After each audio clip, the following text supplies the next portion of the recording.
소그룹에 대한 말씀을 조금 간단히 나누고자 합니다. 여러분, 교회에는 소그룹이 필요할까요? 예배드리면 되지 소그룹이 뭔 필요가 있느냐? 예배가 중요하지 소그룹이 무슨 중요가 있느냐? 이런 생각을 할 수도 있을 겁니다. 그러면 이 소그룹이라는 것이 성경에 있는가를 먼저 찾아봐야 할 것이고, 또 성경은 소그룹을 지지하는가, 이걸 성경 속에서 우리는 찾아봐야 되겠죠. 그래서 오늘 소그룹에 대한 성경적인 이야기를 몇 가지 나누면서 우리가 소그룹을 어떻게 만들어 가야 될지에 대한 이야기도 간단히 나눴으면 좋겠습니다. 먼저, 소그룹은 성경적인 모델인가라는 질문을 던질만 합니다. 성경 속의 소그룹을 이루고 있고, 교회를 통해서 이 소그룹을 통해서 교회가 왕성하게 성장하는가라고 묻는다면 예스라고 답을 할 것입니다. 자, 그러면 구약과 신약에 나오는 소그룹의 모습을 한번 일단 찾아봅시다. 먼저 구약의 출애굽기 18장 21절에서 22절 말씀인데요. 우리 자막에 나오니까 같이 한 목소리로 읽어봅시다. 너는 또 온 백성 가운데서 능력 있는 사람들 곧 하나님을 두려워하며 진실하며 불의한 이익을 미워하는 자를 살펴서 백성 위에 세워 천부장과 백부장과 50부장과 10부장을 삼아 그들이 때를 따라 백성을 재판하게 하라. 큰 일은 모두 네가 가져갈 것이요 작은 일은 모두 그들이 스스로 재판할 것이니 그리하면 그들이 너와 함께 담당할 것인즉 일이 내게 쉬우리라. 이 말씀은 이 모세의 장인 이드로가 이스라엘 백성들의 하는 모습을 가만히 지켜보다가 모세에게 훈수를 뜨는 이야기죠. 교훈을 주고 권면을 합니다. 보니까 모세 혼자서 이스라엘 백성 전체를 상대하고 있는 겁니다. 그 수백만 명의 사람들 안에 문제가 얼마나 많을 것이며 요구가 얼마나 많을 것이며 하고 싶은 말들이 얼마나 많겠습니까? 그런데 그걸 모세 혼자서 감당하다 보니까 이게 하루 종일 서 있어야 되고, 또 모세에게 이 질문을 하고자 문제 해결을 위해 나오는 사람도요, 한마디 이야기하기 위해서 하루 종일 서 있어야 되는 이런 불합리한 일들이 계속해서 펼쳐지는 모습을 보인 겁니다. 모세도 어쩔 수 없이 자기가 이 일을 감당해야 한다라고 생각하고서 힘들고 괴롭지만 그 일을 감당하고 있었습니다. 그런데 이드로가 볼 때는 이게 너무나 불합리해 보였습니다. 혼자서 이 많은 걸 감당할 수는 없다는 거지요. 적당한 숫자라면 뭐 얼마든지 혼자서 할 수 있을 겁니다만, 그래서 이드로가 그에게 권면하기를 천부장과 백부장과 50부장과 10부장을 세워라. 그래서 단위별로 리더를 세워서 그들이 소그룹을 이끌게 하고, 그 소그룹 중에서 감당이 안 되는 그런 일들에 대해서는 상위 기관으로 올려서 그것에 대한 조언을 받을 수 있도록 해라. 거기서 감당 안 되는 건 당신이 하고, 그리고 그 그룹 안에서는 스스로가 대부분 처리할 수 있게 하라라고 그룹핑을 제시를 한 거죠. 그래서 모세는 이 이드로의 말을 듣고 이것이 맞겠다, 옳겠다 생각하고 이스라엘 백성들을 그때부터 그룹을 나누기 시작했습니다. 천부장을 세우고 백부장을 세우고 50부장을 세우고 10부장을 세워서 체계적으로 그룹 관리를 했더니만 모세가 감당해야 할 일이요 확연하게 줄어들어 버린 거죠. 아마 10분의 1 이상 줄어들었을 겁니다. 그러니까 모세도 살 것 같고 백성들도 살 것 같고, 하루 종일 기다려야 했던 그들이 이제는 그냥 반나절이면 모든 것이 다 끝나는 그런 아마 일들이 다 되었을 겁니다. 그래서 이렇게 그룹지어서 작은 규모로 모든 일들을 나누고 토의하고 또 문제 해결을 하고 담당해 나가는 것이 그때부터 이스라엘의 조직화의 시작이 되어지게 된 거죠. 구약에서도 보면 이렇게 소그룹으로, 작은 그룹으로 나뉘어져서 이 그룹핑하는 모습들을 볼 수 있죠. 신약에서도 똑같이 볼 수 있습니다. 우리 마가복음 3장 14절 15절 말씀입니다. 읽어봅시다. 이에 12를 세우셨으니 이는 자기와 함께 있게 하시고 또 보내사 전도도 하며 귀신을 내쫓는 권능도 가지게 하려 하심이라. 예수님께서 말씀 전하는 것만으로 만족하셨다면 아마 예수님은 매일 그냥 성전에 올라가서 그 성전에 모여든 사람 앞에 큰 소리로 그냥 가르치는 걸로 했으면 됐을 겁니다.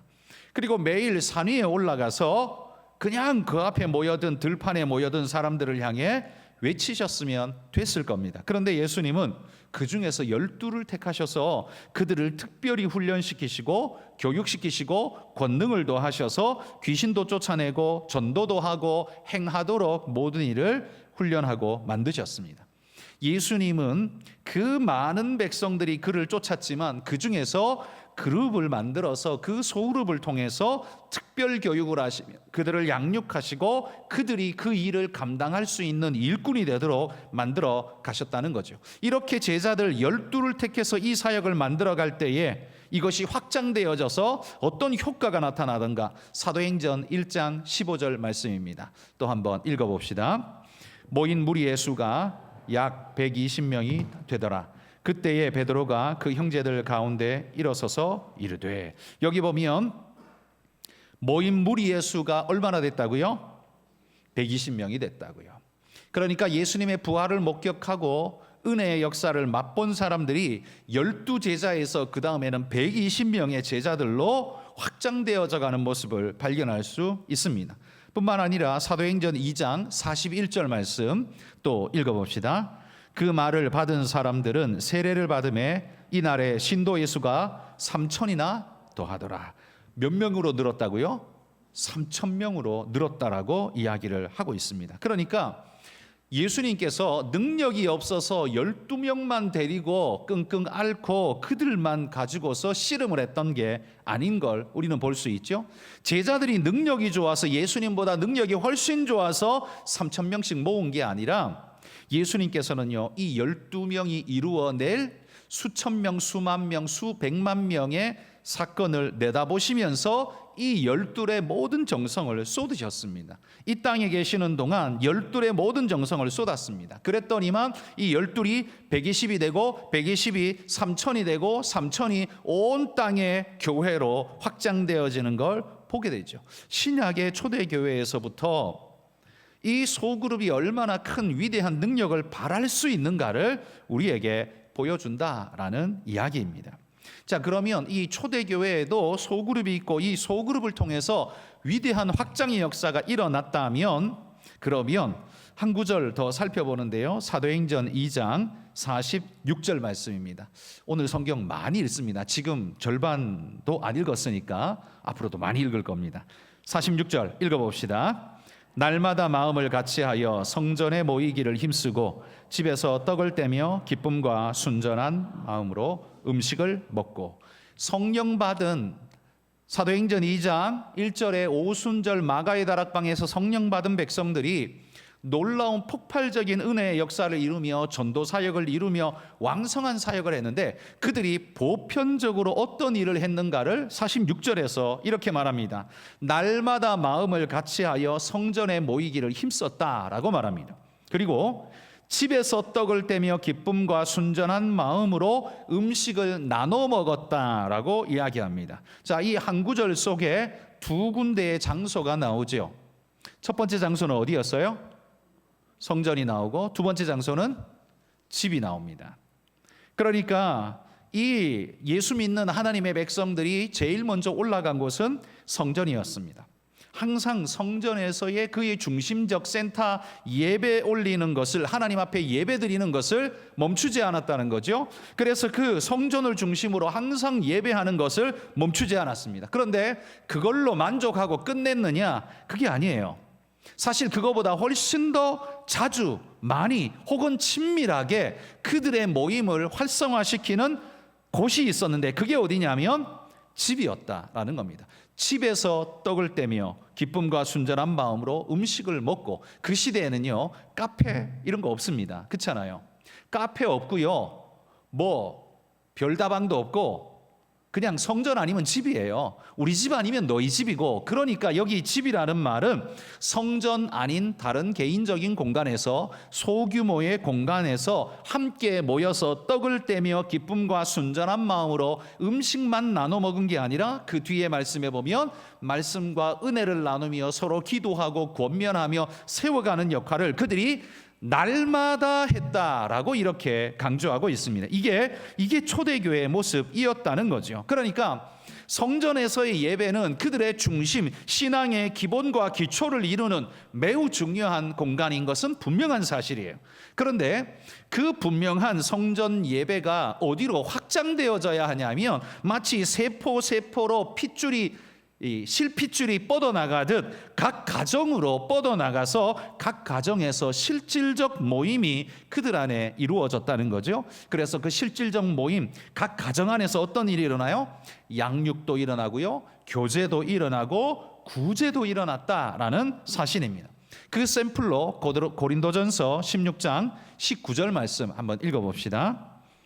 아시아의 교회들이 너희에게 문안하고 아굴라와 브리스가와 그 집에 있는 교회가 주 안에서 너희에게 간절히 문안하고. 이 아굴라와 브리스길라는 바울과 함께했던 믿음의 귀한 동역자였죠. 교회 일꾼이었습니다. 그런데 그들은 그 집에 있는 교회라고 말합니다. 초대교회에는요, 이런 수백 명이 모이는 이 큰 덩어리의 교회는 없었습니다. 그래서 그들이 모일 수 있는 곳은 성전 아니면 집 둘 중에 하나였어요. 그런데 어디에서 가장 왕성한 모임이 이루어졌냐 하면 사실은 집에서 더 왕성하게 이루어졌다는 겁니다. 그 소규모, 소그룹 속에서 오히려 그들은 양육하고 교제하고 봉사하고 서로 권면하고 위로하는 일들이 그들 안에서 더 왕성하게 일어나서 그 아굴라와 브리스가와 그의 집에 있는 교회, 그 집이 교회가 되었고 그 모임 속에서 은혜의 역사가 확장되어져 나가는 걸 그들이 봤다라는 거예요. 그러니까 저는 우리 성도님들께 이렇게 말씀을 드리고 싶습니다. 여러분의 예배는 두 곳에서 이루어져야 한다는 거예요. 하나는 교회에서 이루어져야 하고 또 하나는 여러분의 가정을 중심으로 한 특별히 소그룹 속에서 여러분의 모임이 이루어져야 한다는 겁니다. 예배당에서 이루어지는 이 예배는 우리의 예배의 본질, 기본을 우리에게 알려줍니다. 그리고 항상 성경의 가르침의 기초를 우리에게 제시해 줍니다. 그런 면에서 기준이 되는 모임이다, 이렇게 말할 수 있어요. 굉장히 중요한 거죠. 그러나 그것이 일상으로 뻗어나가서 삶 속에서도 예배가 되지 않으면 우리의 예배가 세상의 많은 일들에 휩쓸려서 우리의 정신이 팔리고 마음이 팔리고 그래가지고는 하나님 앞에 온전히 설 수 없는 그런 모습이 되어지죠. 그래서 우리의 가정도 교회가 되게 해야 합니다. 여러분, 지구상의 최초의 교회가 어디인지 아십니까? 그게 아담과 하와 집 에덴 동산이잖아요. 최초의 교회가 최초의 가정이고요, 최초의 가정이 최초의 교회였습니다. 그리고 여러분, 이렇게 한번 생각해 보십시오. 대한민국에 21세기 없을 것 같은 일이지만 없다고 단정할 수 없을 텐데요, 만약에 종교 박해가, 특별히 기독교 박해가 그 로마 시대처럼 다시 일어나서 우리를 완전히 초토화시키는 일이 일어난다면, 그래서 우리는 교회에 전혀 모일 수 없다면 어떤 일이 벌어질까요? 교회에 모일 수 없다면, 교회가 사라진다면 그럼 어떤 일이 일어날까요? 반드시 성도들은 자신들이 사는 집에서, 작은 공간에서 아마 기도하고 예배하고 교제하는 것을 아마 이 지하교회라고 해서 땅 파고 들어간 저 지하란 말이 아니라 숨어서 예배한다는 의미에서 지하교회입니다. 숨어서 예배하는 교회라도 살아남을 겁니다. 저는 그렇게 확신합니다. 아무리 핍박이 주어져도 신앙의 공동체는요, 하나님 앞에 예배하는 걸 멈추지 않습니다. 적어도 개인적으로라도 예배하는 걸 멈추지 않을 겁니다. 그러니까 어떤 핍박이 와도요, 교회는 살아남을 건데 대그룹 교회는 없어질 수 있을지언정 결국 소그룹 교회는 끝까지 살아남아서 다시 대그룹 교회를 만들어가는 그런 역사를 이루어져 가게 될 것입니다. 그러니까 어떻게 보면요, 세포와 같이 진짜 중요한 건 어디냐면 여러분의 가정에서부터 교회가 돼야 되고, 그것이 모여서 이 교회가 되고, 이 교회가 모여서 대한민국의 교회가 되는 것 아니겠습니까? 그러니까 여러분, 우리의 가정이 교회 될 수 있도록, 우리 작은 공동체가 교회가 될 수 있도록 그렇게 만들어 가시기를 축복합니다.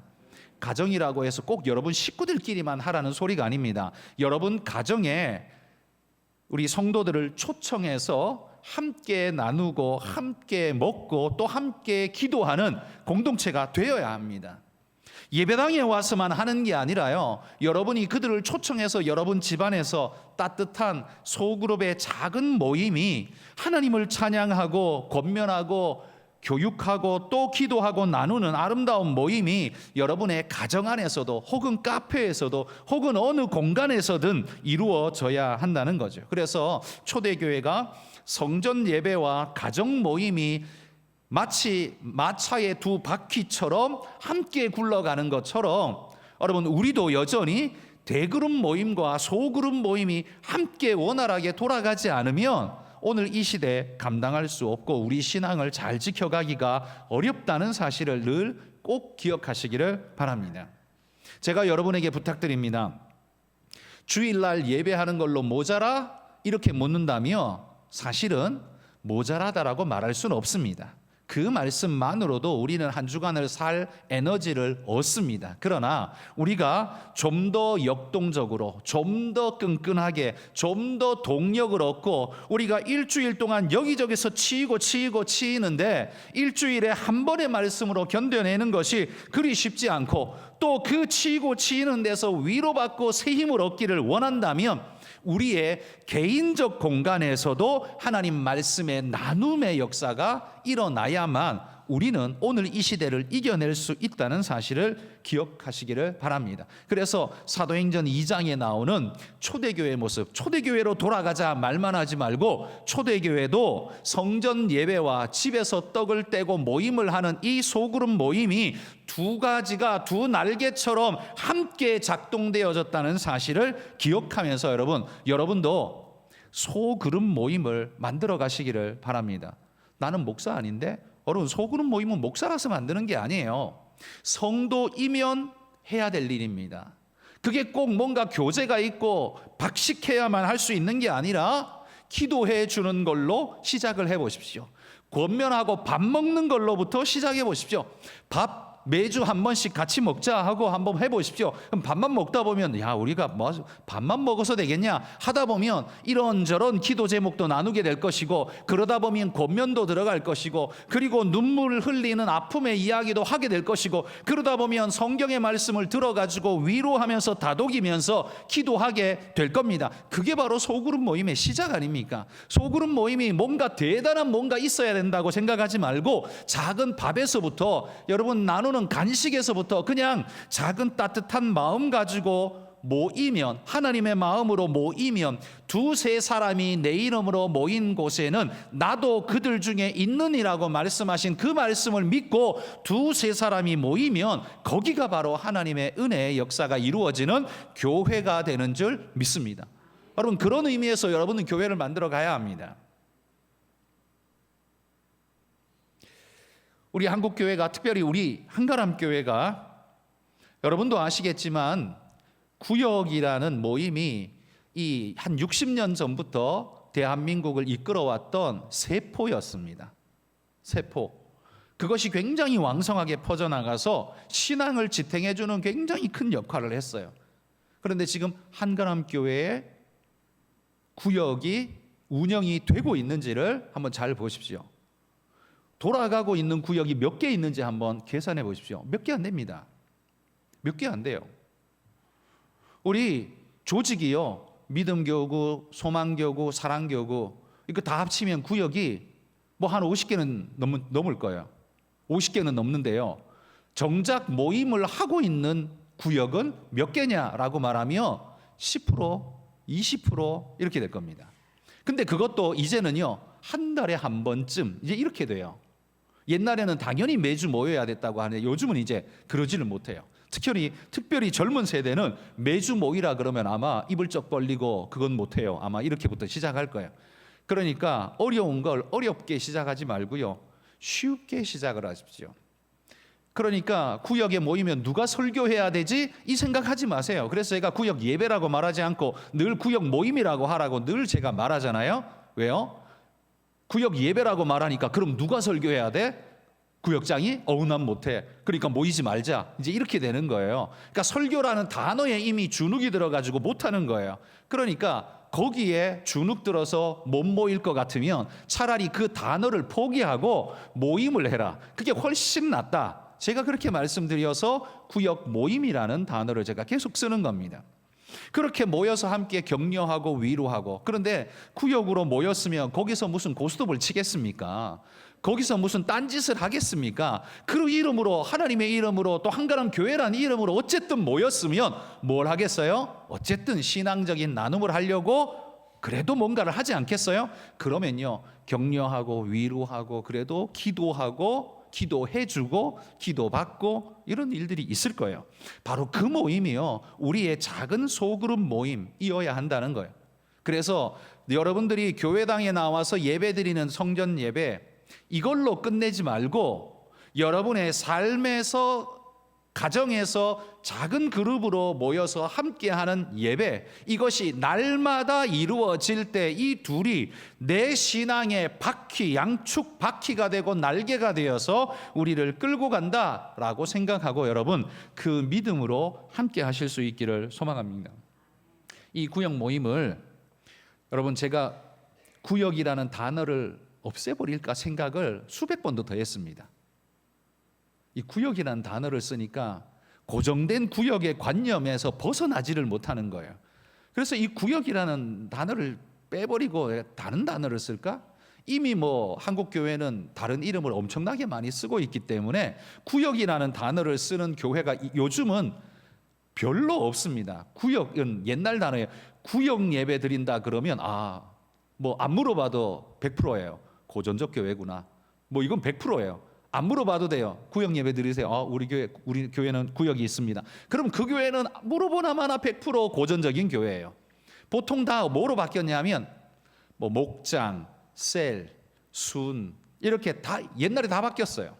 구역이라는 단어를 고수하는 데는 이제 몇 군데 안 남아 있습니다. 그 중에 하나가 우리예요.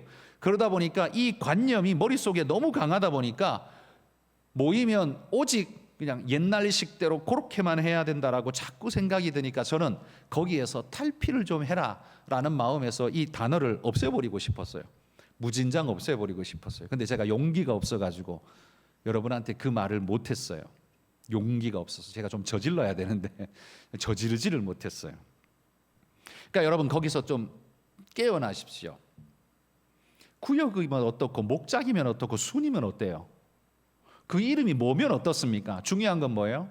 예수님의 이름으로 소그룹이 모여서 가정에서, 오늘 성경이 말하는 것처럼 각 가정에서 모여서 혹은 카페에서 모여서 혹은 어느 공동체에 모여서 그 모임을 하면서 격려하고 위로하며 찬양하고 기도하면서 여러분의 신앙을 매일 매순간 지탱시켜 줄 수 있고 격려해 줄 수 있는 그런 모임이 지속될 수만 있다면 여러분이 얼마나 큰 위로를 받고 힘을 얻을 수 있을지를 생각해 보십시오. 그런데 구역 예배라는 단어 속에 갇혀서 난 설교 못해. 그러니까 거기에 맨날 꽁지 빼고 도망 다니느라 이거 안 하다 보니까 어떻게 해요? 우리 손해가 막심한 거예요. 우리 신앙의 손해가 막심한 거예요. 여러분 설교 안 하셔도 돼요. 내가 누차 말하지만 설교 안 하셔도 돼요. 나눔을 하십시오. 그 대신 그게 신앙적 나눔이 되게 하세요. 신앙적 나눔이 되게 하세요. 예수님의 마음으로 그 나눔을 해보십시오. 어떤 걸 하셔도 예수님의 마음으로 하신다면 여러분 그 속에 그 모임이 정말 예배가 되고 찬양이 되고 기도회가 될 것입니다. 꼭 우리가 어떤 정형화된 어떤 걸 해야만 그렇게 되는 것은 아닙니다. 그러니 여러분 우리 교회가 21세기에 살아날 수 있는 방법은 교회로 모이는 것도 왕성해야 되지만 저는 이거 절대로 부정하지 않습니다. 교회로 모이는 것도 왕성해야 되지만 그것만 가지고는 오늘 이 다변화된 사회를 커버하기가 너무 어렵습니다. 여러분 우리나라의 옛날 사회는 농경사회잖아요. 밭에 가서 논에 가서 농사 짓는 건 너무 단순하고 딴 생각할 일이 없습니다. 그러니까 주일날 뭐 한 번만 하고 그 다음에 새벽 예배 때 한 번 하고 이것만 해도요 충분하고 또 새벽에 오히려 교회 종이 새벽 시간 잠 깨워줘서 밭에 나갈 시간 알려주는 좋은 시간이 돼서 오히려 그때는 아주 유익했어요. 좋았어요. 근데 지금은 우리의 눈을 빼앗고 마음을 빼앗고 죄악으로 몰아넣는 게 얼마나 많습니까? 얼마나 많습니까? 그러니까 거기에서 우리 성도들을 지켜내는 건 일주일에 한 번 주일날 교회에 오세요, 이것 가지고는 감당이 안 되는 거예요. 그리고 대그룹 속에서는 항상 수동적으로 당신이 말하는 걸 앉아서 듣겠습니다. 항상 수동성이 돼요. 에너지가 별로 없습니다. 그런데 성령이 충만하면 거기에 역동성이 들어가고 은혜가 충만한데요. 그런데 여러분, 예배의 시간에 그런 역동성이 넘치는 예배를 드리는 사람이 예를 들어 우리 교회 예배 현장의 몇 프로가 될까요? 몇 프로가 될까요? 예를 들면 10%가 안 될 거예요. 그러면 90%는 어떻게 해요? 90%는 그냥 와서 듣다가 가는 게 대부분 그럴 거예요. 그러면 그 90%를 10%로 만들어야 되는데 그게 어디에서 이루어져야 할까요? 여기에서뿐만 아니라 가정에서, 삶에서, 구석구석에서 여러분 그런 동료가 일어나야만 이게 시너지가 일어날 수 있다는 겁니다. 그래서 여러분, 제가 우리 성도님들께 특별히 우리 금요기도에 나온, 제가 늘 말하죠, 저는 금요기도에 나오는 우리 성도님들을 소망합니다. 제가 금요기도, 보십시오 여러분, 담임 목사가 대예배 말고 지금 계속 설교하는 건 금요기도회밖에 없어요.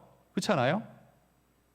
제가 한 달에 한 번만 부교육자 시키고 한 달에 나머지를 전부 다 제가 설교해요. 그건 금요기도회밖에 없어요. 이거 뭘 말하는 거예요? 제가 금요기도를 그만큼 중요하게 생각한다는 의지의 표현이에요. 의지의 표현이에요. 수요 예배는요, 우리 부목사들하고 같이 다 돌아가요. 주일 오후 예배도 다 돌아가요. 제가 헌신 예배만 설교하고 다 돌려요. 근데 금요기도회는 제가 붙잡고 계속 설교를 해요. 우리 부교육자들이 설교를 못해서 제가 이걸 하고 있겠습니까? 그게 아니라 제가 여러분에게 의지 표현을 하고 있는 거예요. 이 시간이 너무 중요하다.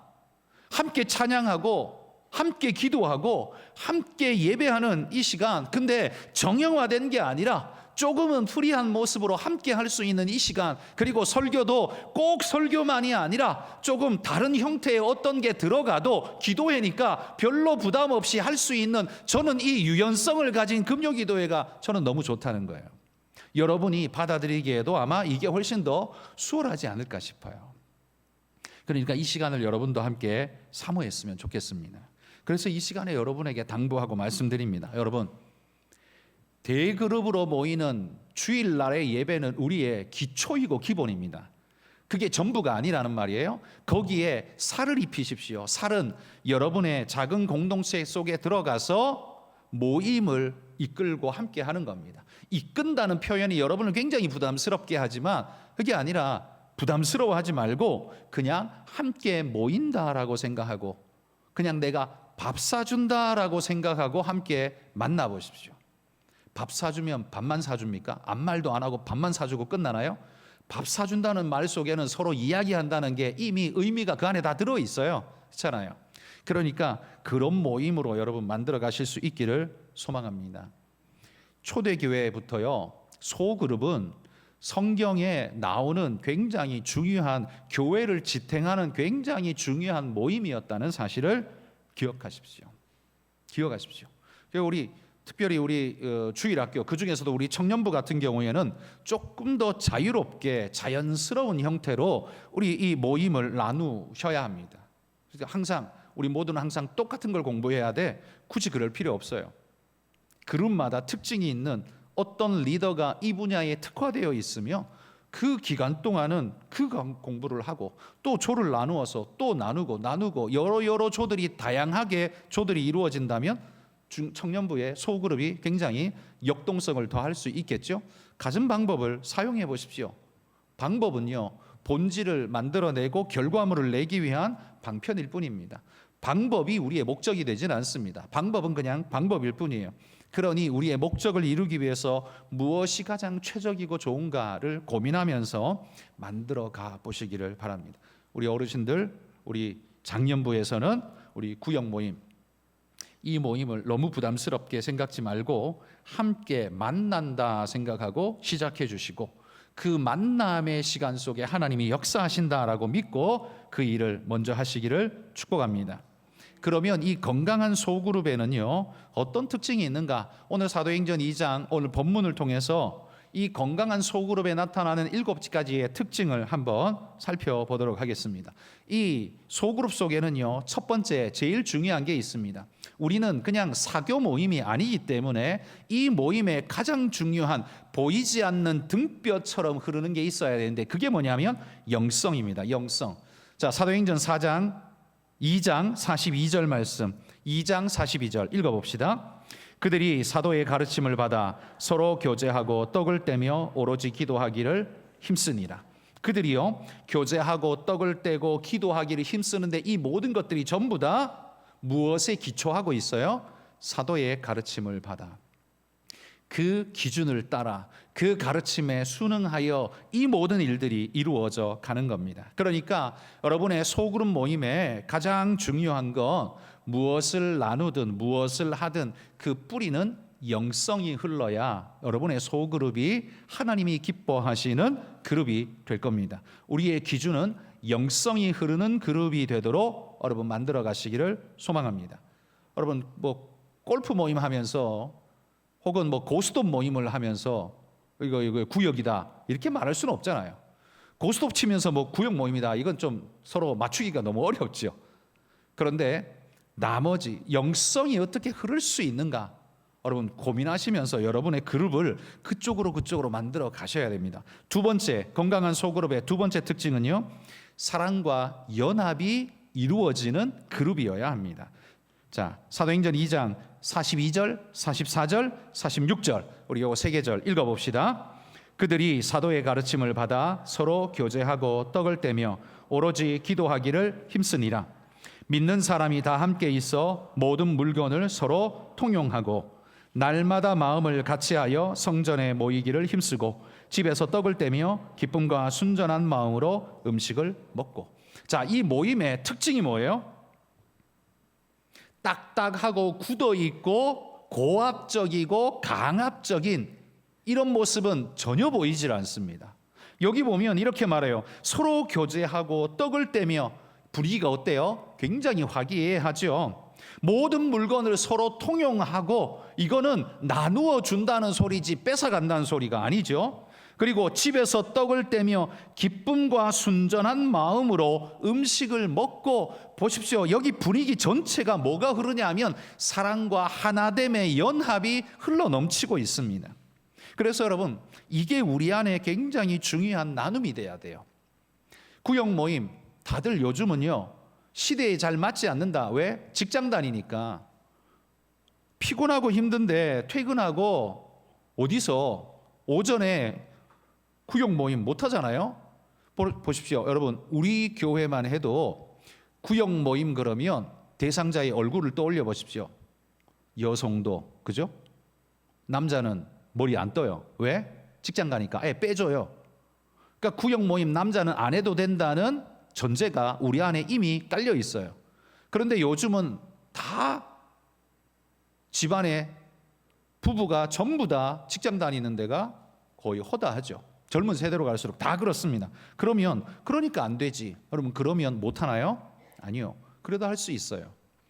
여러분, 피곤하고 힘든 지치잖아요. 그런데 여러분, 그 사람들이 한 3가정, 4가정이 일주일에 한 번이든 아니면 적어도 한 달에 한 번이라도 수요일 날 퇴근 후에 7시 반에 혹은 8시에 우리 집에서 함께 모입시다. 저희가 식사를 잘 차려놓고 당신들을 초대하겠습니다 라고 하면 퇴근해서 그 집으로 같이 가서 함께 부부간에 다 같이 가서 부부 동반 함께 모임을 하며 음식을 나눠 먹고, 여러분 그 위로하고 격려하고 나누면서 함께하고, 그리고 기도의 제목을 잠깐 나누고 함께 기도해주고 축복해주고, 여러분 그 모임으로 시작한다면 그리 어렵지 않게 할 수 있을 겁니다.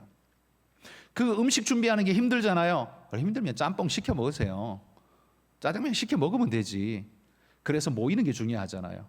여러분 그래 보십시오. 그러면 직장 다니기 때문에 못 모인다. 여러분 그건 사실은 의지만 있으면 할 수 있습니다. 의지만 있으면 얼마든지 할 수 있습니다. 그리고 그런 모임하는 교회들 많습니다. 그런 저녁 직장인 부부 모임하는 곳들 되게 많습니다. 우리의 머릿속엔 구역 모임 그러면 일단 남자는 제외, 여자만 대상, 그리고 직장 다니는 사람 제외, 안 다니는 사람만 모여, 이렇게 생각을 하니까 구역 못 모이죠.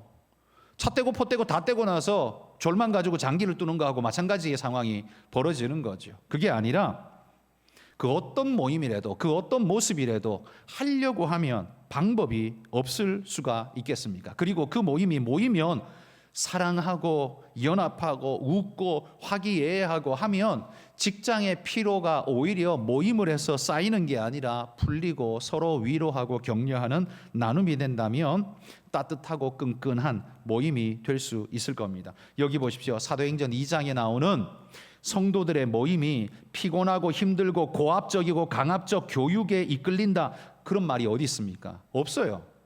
보면 떡을 떼고 먹는다는 소리가 더 많아요. 그렇잖아요. 떡을 떼고 먹는다는 소리가 더 많아요. 근데 이게 초대교회를 지탱시키는 굉장히 강력한 힘이 되었다는 사실을 간과해서는 안 된다는 말이에요. 그게 쓸데없는 것, 신앙적이지 않은 게 아니라 신앙을 지켜주는 굉장히 중요한 요소가 된다는 걸 간과하지 마시라는 겁니다. 그러니까 먹는 것 굉장히 중요한 겁니다. 함께 나누십시오. 세 번째 요소가 뭐냐면 기사와 표적이 나타났다. 자, 43절, 2장 43절 읽어봅시다. 사람마다 두려워하는데 사도들로 말미암아 기사와 표적이 많이 나타나니. 여기 보십시오. 기사와 표적이 뭡니까? 우리가 그냥 이해하기 쉬운 말로 하면 기적 같은 은혜의 흔적들이 많이 나타났다는 거죠. 그렇죠? 기적 같은 은혜의 흔적들이 나타나는 거예요. 여러분, 이게 나타나면 모임을 하는 사람들이 얼마나 흥분되겠습니까? 그렇죠? 내가 믿고 내가 기도하는 게 막 기적같이 일어나면 기대와 소망이, 이 모임이 의미 없지 않고 굉장히 익사이팅할 겁니다. 왜? 기적과 표적이 막 일어나니까요. 얼마나 뜨거워요. 얼마나 감사해요. 그러면 우리의 구역 모임에 기적과 표적이 막 일어나느냐? 기적은 안 일어나도요, 적어도 여러분의 모임을 통해서 영적인 흔적들이 나타나는 걸 여러분 발견하실 수 있을 겁니다. 함께 모여서 기도해 줬는데 그게 다음 주에 다 잘 풀리고 이루어져서 감사하면서 기도 응답에 간증을 하면 그것이 여러분의 기사와 표적, 영적 흔적 아니겠습니까? 여러분이 문제로 고민하며 눈물을 흘리며 아파했는데 하나님이 말씀 듣는 중에 이게 왜 내게 왔는가를 깨닫게 하시면서 문제를 치워주신 게 아니라 문제를 극복할 힘을 주시더라 라고 깨달음을 고백하게 된다면 이거야말로 오늘 이 시대의 기사와 표적 아닐까요? 여러분이 믿음으로 모이고 믿음으로 살아가는 것에 영적 흔적들이 하나하나 내 삶에 나타난다면 여러분, 그 모임 자체가 굉장히 흥미롭고 아름답고 따뜻할 것입니다. 여러분의 모임 속에 그런 일들이 있기를 축복합니다. 네 번째는요, 이 초대교회 모임에 나타나는 네 번째는요, 구제가 그들의 모임 속에 나타나요. 45절 말씀 읽어봅시다. 또 재산과 소유를 팔아 각 사람의 필요를 따라 나눠주며. 이거 누가 나눠주라고 시켰나요? 억지로 누가 하지 않았는데도요, 자발적으로 자기 것 팔아서 나누는. 왜 이걸 할까요? 하나님으로 충만함을 느끼고 나니까요, 그거 나눠주는 게 아깝지가 않고 주님의 사랑으로 나누는데 주저함이 없는 거예요. 그러니까 초대교회가 그게 가능한 거예요. 자, 오늘부터 우리 11조를 12조로 바꿉시다. 그리고 누가 이거 주동한 거 아니에요. 그렇게 한 거 아닙니다. 그냥 은혜 받은 사람들이요, 필요를 따라 나누며. 누구에게 나눴을까요? 가난하고 힘든 자들에게, 먹을 것이 없어 힘들어하는 고아와 과부들에게, 그들에게 나누고 함께하는 일들이 넘치는 거예요. 그러니까 교회에 오면 은혜가 있는 거예요. 따뜻함이 있는 거예요. 감격이 있죠.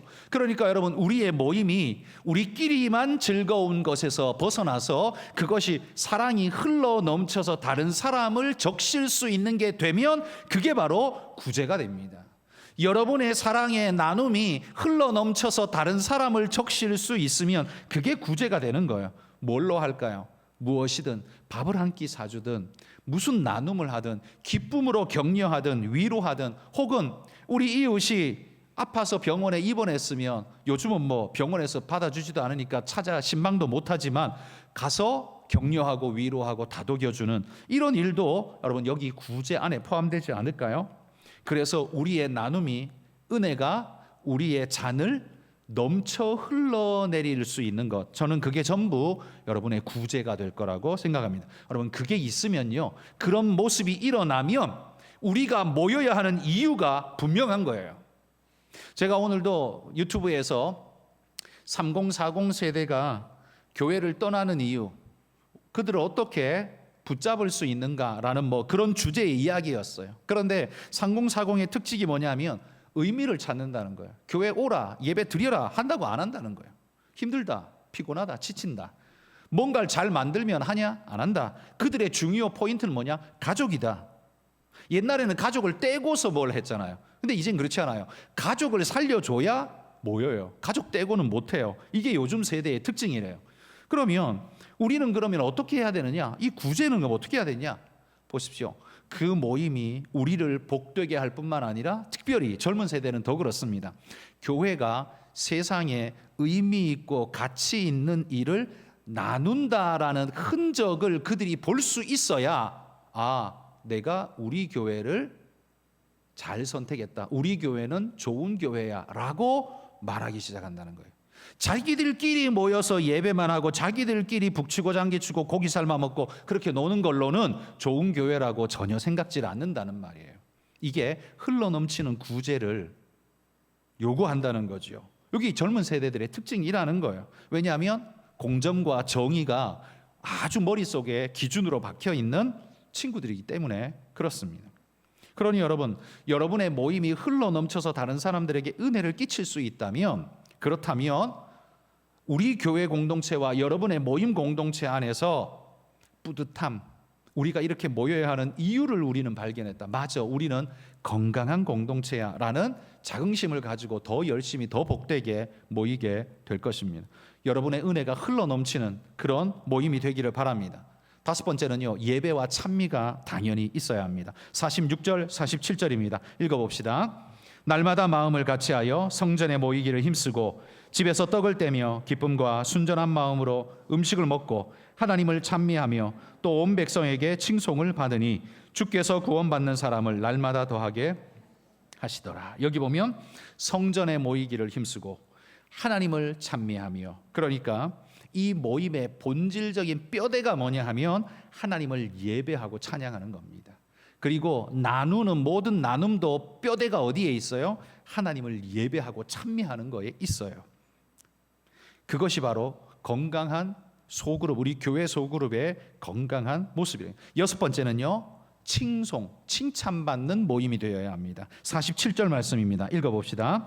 하나님을 찬미하며 또 온 백성에게 칭송을 받으니 주께서 구원받는 사람을 날마다 더하게 하시니라. 우리는 마지막에 날마다 더하게 하시니라를 우리는 늘 사모하지만 그 앞에 있는 걸 먼저 하시기를 바랍니다. 그 앞에 있는 게 뭐예요? 온 백성에게 칭송을 받으니. 그러니까 그 뒤에는 자동으로 되어지는 일이 따라오게 됩니다. 그래서 건강한 소그룹은요, 칭찬받는 그룹이어야 합니다.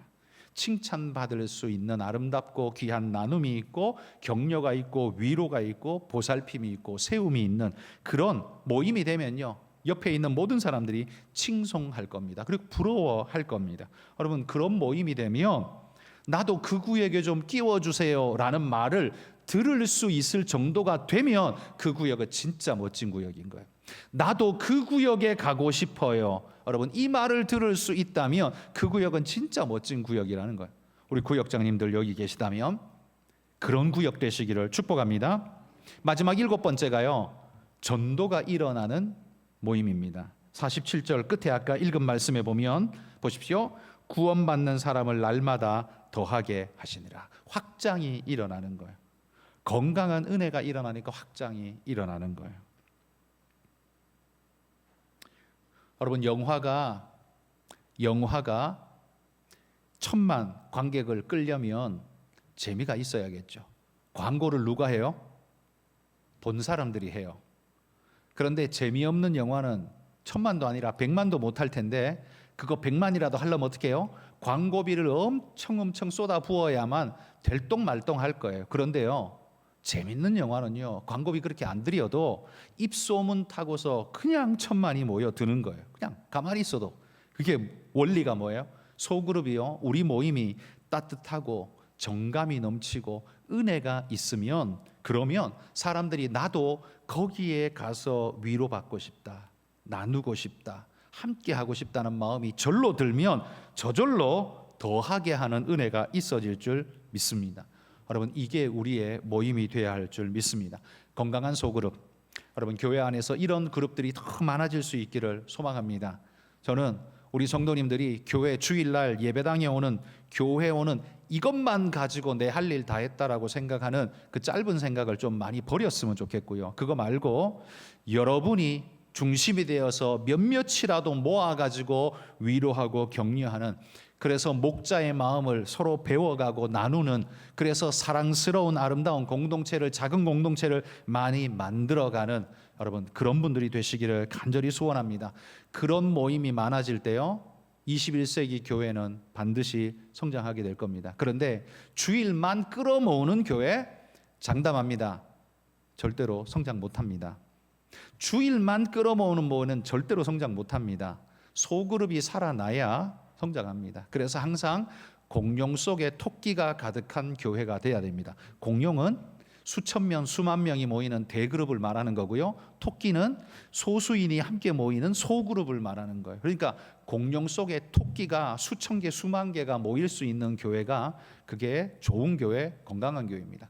큰 교회로서의 은혜도 있지만 따뜻한 나눔과 교제가 있는 아름다운 친밀 그룹이 역사하고 역동하는 교회, 그런 교회가 되어야만 21세기에 성장하는 교회가 반드시 될 수 있습니다. 여러분, 주일날 모이는 거는 기본이에요. 기본. 그게 다가 아니에요. 그걸로 끝냈다고 절대 생각하지 마시고 바랍니다. 다음 주부터 구역 모임이 2배, 3배 늘어났습니다. 이런 소식이 좀 들려올 수 있었으면 좋겠습니다. 뭐 어려운 거 하지 마세요. 밥 사주세요.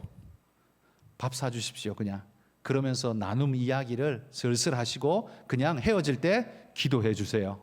기도해 주세요. 거기서부터 그냥 시작하세요. 그러면서 여러분의 따뜻한 마음이 그들에게 전달되고, 그 따뜻함 속에 함께 모이기를 사모해서 하나 둘씩 모여들 수 있으면 저는 그것이 우리의 작은 그룹이 시작이 될 거라 믿습니다.